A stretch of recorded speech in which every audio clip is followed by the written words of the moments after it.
ایک قرآن شریف ہے، کچھ کتابیں ہیں اور ایک جوڑا کپڑا ہے، ہر حافظ قرآن کو دیا جائے گا۔ اچھا، انجینئر کیا نام ہے؟ انجینئر جناب نیاز احمد صاحب کی طرف سے ان بچوں کی حوصلہ افزائی کی جا رہی ہے۔ حافظ نجیب اختر بن نشاط اختر، حافظ ابو حنظلہ ابن برکت علی،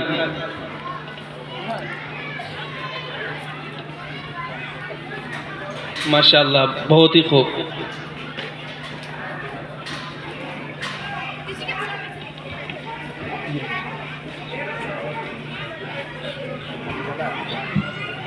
حافظ ابو حنظلہ ابن برکت علی، حافظ احمد سعید ابن محمد اسلم،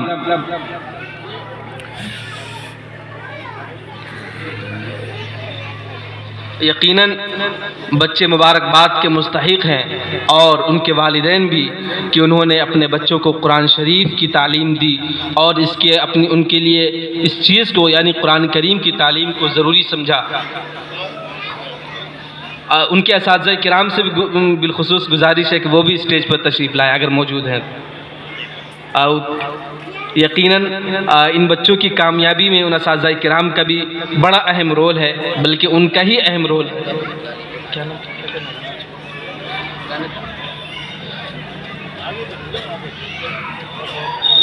بہت ہی مبارکباد کے مستحق ہیں، ماشاءاللہ بہت ہی خوب۔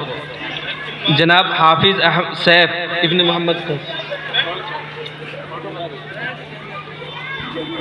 جناب حافظ سیف ابن محمد قیس، احمد سعید ابن محمد اسلم،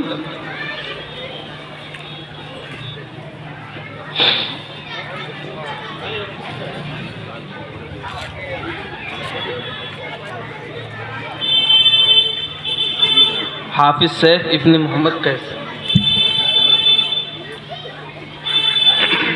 وہ احمد سعید ابن محمد اسلم،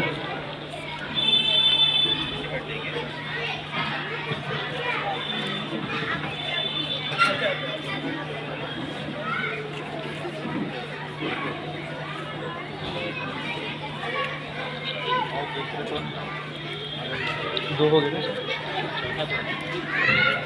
اور چوتھے حافظ محمد سیف ابن محمد قیس۔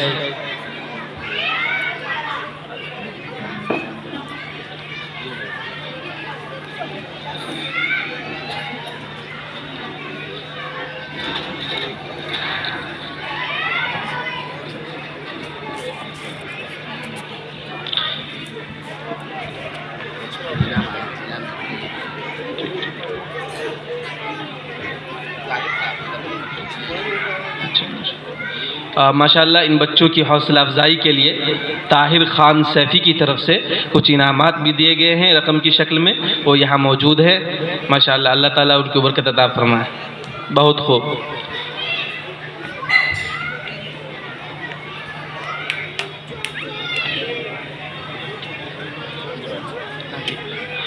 اب حضرات قبل یہ کہ میں صدر جلسہ کو دعوت دوں، اس مدرسے کی ذمہ دار جناب مولانا توقیر احمد صاحب ندوی دامت برکاتہم سے گزارش کروں گا کہ وہ اورادات اس مکتب کی، اس مدرسے کی پیش فرمائیں۔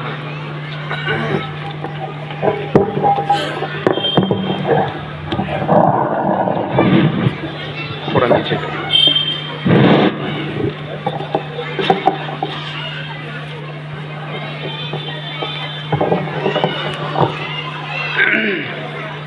الحمد لله رب العالمين والصلاة والسلام على رسوله الكريم اما بعد۔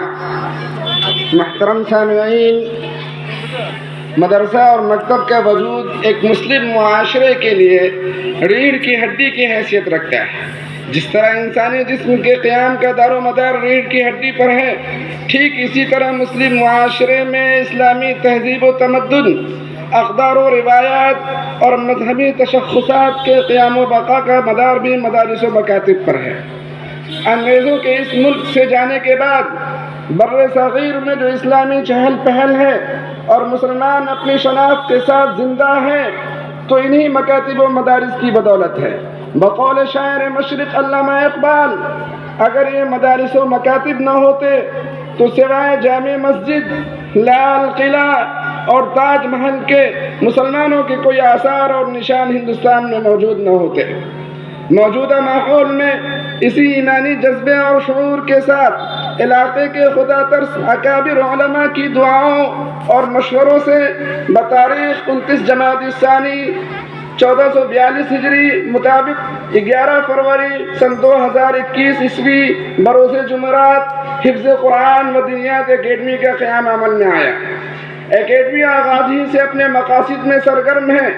اکیڈمی کے تحت چل رہے شعبہ حفظ کے علاوہ ماہانہ معمولی فیس پر ایک معیاری مکتب کا نظام چل رہا ہے، جس میں اسکول کی تعلیم حاصل کرنے والے قرب و جوار کے بچے اور بچیاں اپنی سہولت کے لحاظ سے متعینہ اوقات میں آ کر دین کی بنیادی معلومات کے ساتھ قرآن مجید تجوید کے ساتھ پڑھنا سیکھتے ہیں، اور الحمدللہ اکیڈمی میں بچوں کی تعداد میں مسلسل اضافہ ہو رہا ہے۔ فی الحال اکیڈمی میں بچوں کی تعداد 300 سے زائد ہے، جن پر 7 اساتذہ مامور ہیں۔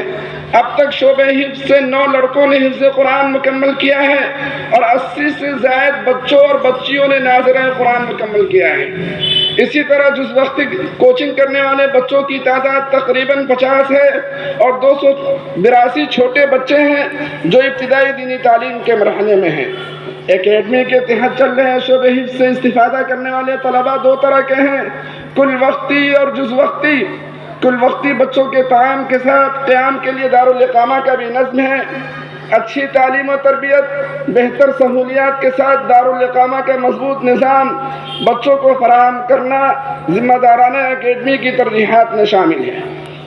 عصری تعلیم کے ساتھ نئی نسل میں اسلامی ماحول قائم کرنا اور ان کی دینی تربیت کے پیش نظر اکیڈمی کے تحت اسکول کے بچوں کے لیے کوچنگ کا بھی نظم کیا گیا ہے، جس سے بچوں اور بچیوں کی اچھی خاصی تعداد مستفید ہو رہی ہے۔ اکیڈمی کے پاس اپنا کوئی ذاتی ذریعہ آمدنی نہیں ہے اور اخراجات کی ایک طویل فہرست ہے، جس میں اساتذہ کی تنخواہیں، دارالاقامہ اور طلباء کے طعام و قیام و دیگر سہولیات پر ہونے والے اخراجات سر فہرست ہیں، جو یقیناً آپ جیسے مخیرون و محیبین کے مخلصانہ تعاون سے پورے ہوتے ہیں۔ اس کے علاوہ آئندہ یہ کوشش کی جائے گی کہ رواں سال کے اندر مندرجہ ذیل امور کو یقینی بنایا جائے۔ نمبر 1، طلباء کے قیام و طعام کا حتی الامکان بہتر سے بہتر انتظام کرنا تاکہ ان کی دینی تربیت پر خوشگوار اثرات مرتب ہوں۔ نمبر 2، سرپرستوں کے تعاون سے مقامی طلباء کی پوری نگرانی کا ایک مکمل نظام بنانا۔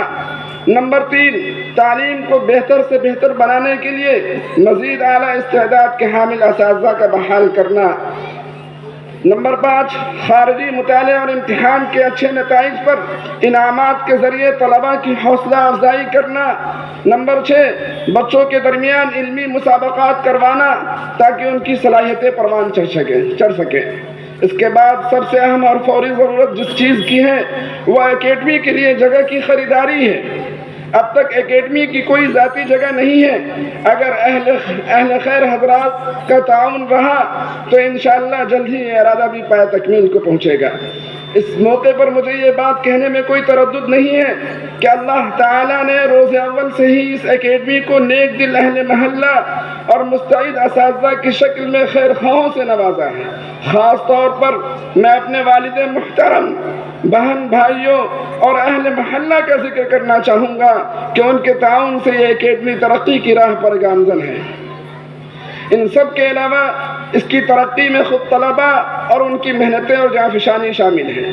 آخر میں آپ حضرات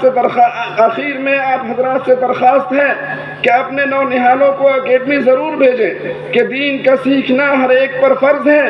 آپ یقین رکھیں کہ یہاں بچوں کی تعلیم و تربیت کا خاص خیال رکھا جاتا ہے اور انشاءاللہ یہ بچے اپنے والدین کے لیے ذخیرہ آخرت ہوں گے۔ والسلام علیکم ورحمۃ اللہ وبرکاتہ۔ بہت خوب، ماشاء اللہ۔